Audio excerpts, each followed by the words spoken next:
Hi, welcome to another Sandwich Chamber Spotlight. My name is Jay Patikas. I'm the Executive Director of the Sandwich Chamber of Commerce. Today we are here with Candy Zopper. How are you doing today? Good to see you today. We are in the beautifully constructed Black Pearls Yarn Shop located at 201 Route 6A here in Sandwich. You got to tell me about this building. This is like the coolest building in Sandwich. Did you build it when you opened the business? Or? The building was built, we believe, about 1840. It was Captain Stephen Skiff Chipman's building. It was a barn. We believe he was a woolier, which at the time meant he raised sheep. So it's kind of interesting that we're now a yarn shop, some 170 years later. So it's just a nice old barn. It's always been a barn. Original floors, original structure. I've tried to keep it as original as I could. Great. Now tell me a little bit about the origin of your business. How long has Black Pearls been around? When I retired, I wanted to do a business that I truly, truly enjoyed. And so this is how the yarn shop became. So that was in '09. And then I bought this building a couple of years ago and moved the yarn shop here from down the street. Okay, from someone that doesn't know much about yarn, you've got at least 3 rooms in here. What kind of yarn, and what are the differences between the yarn? Okay.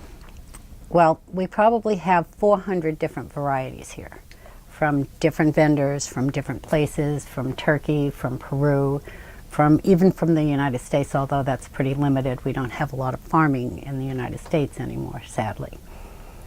So we have just about everything: alpaca, camel, yak, then your basics, wools, cottons, acrylics.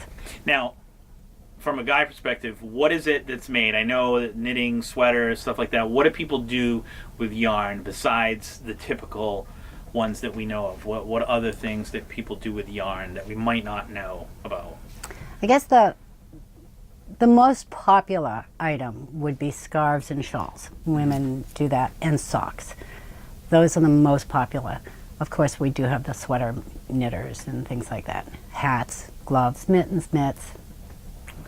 Pretty wide variety.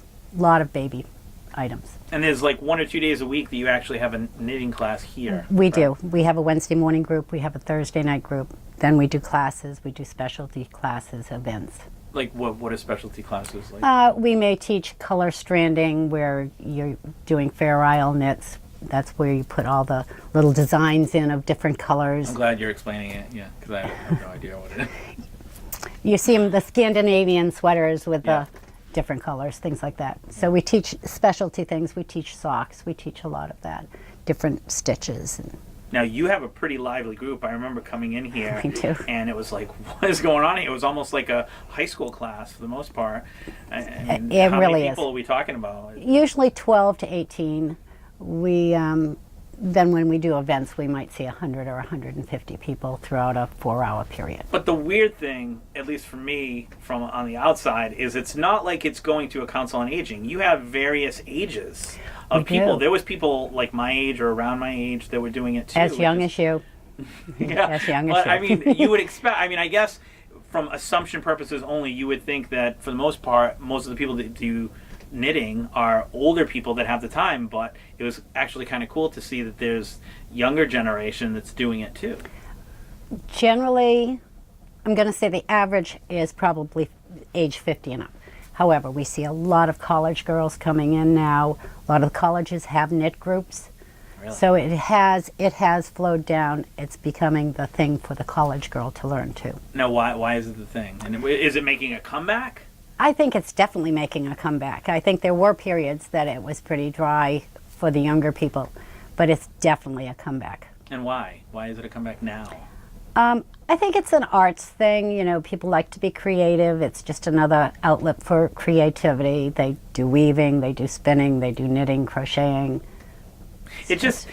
For me, it's kind of hard to grasp in the cell phone era of everybody kind of in a rush to go nowhere, on the cell phone or the driving and the coffee, that there's a group of people that actually settle down and knit that are that age too. They take a breath. They put really the cool. cell phone down, and we don't like cell phones in the building when we're here. It's kind of a Zen thing. It is time that you get to relax, be creative.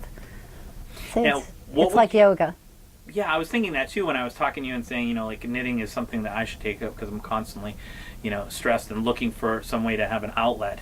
But what is it about knitting that is attractive to people, even my age group or younger? What is it? The relaxation? Is it the creativity? Is it a combination?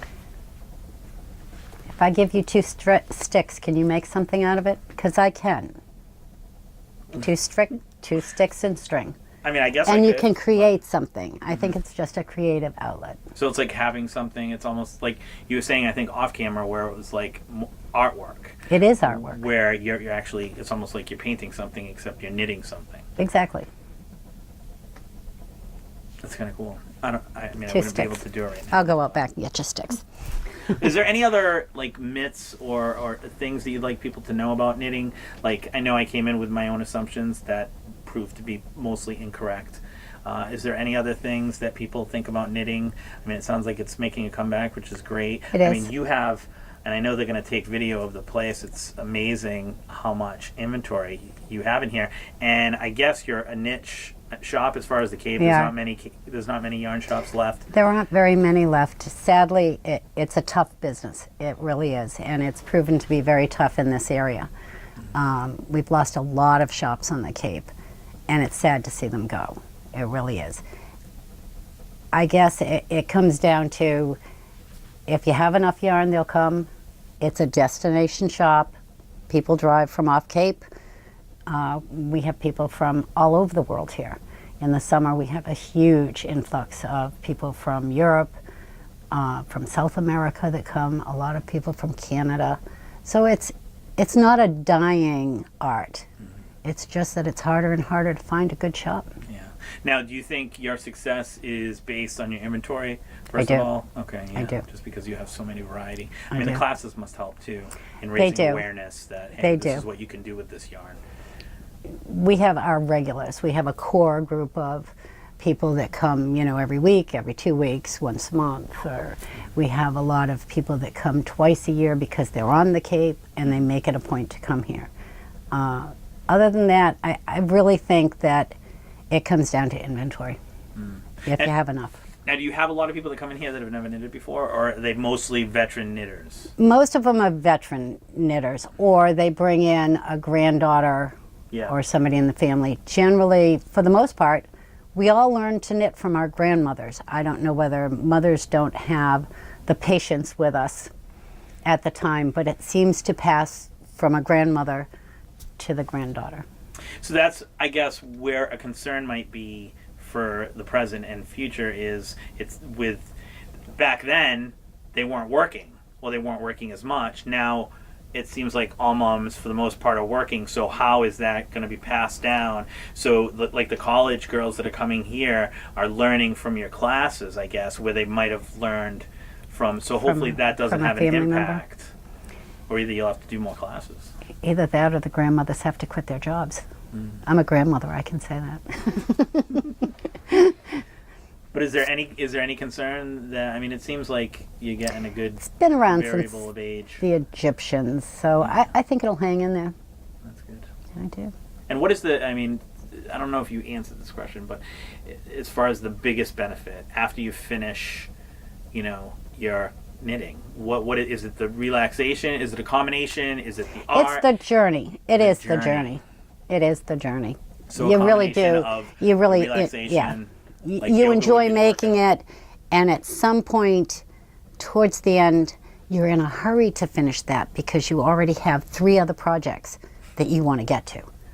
So it never ends. It's always the journey. You're always moving along. It's really cool. Really cool. We'll Anything teach you else? to knit. Anything I actually should. I should learn how to knit. I'll say What one could I more knit thing. though? Could I I? don't know. One thing I love. A hat? Every once in a while, we get a young boy in here because the schools are teaching it. A lot of the schools Which is teach cool. That's really knitting. cool that they're teaching that. What I love is that the mothers send the fathers in to get the yarn with the boys. And I love that experience because he knows nothing. And the little boy knows everything. That's awesome. Bring your kids in. That's awesome. Is there anything else I missed? Anything else you want people to know? No, I don't think so. I think you've been great, and we appreciate your time. Thank you. So We're here with Candy, Black Pearls Yarn Shop, 201 Route 6A here in Sandwich. Thank you.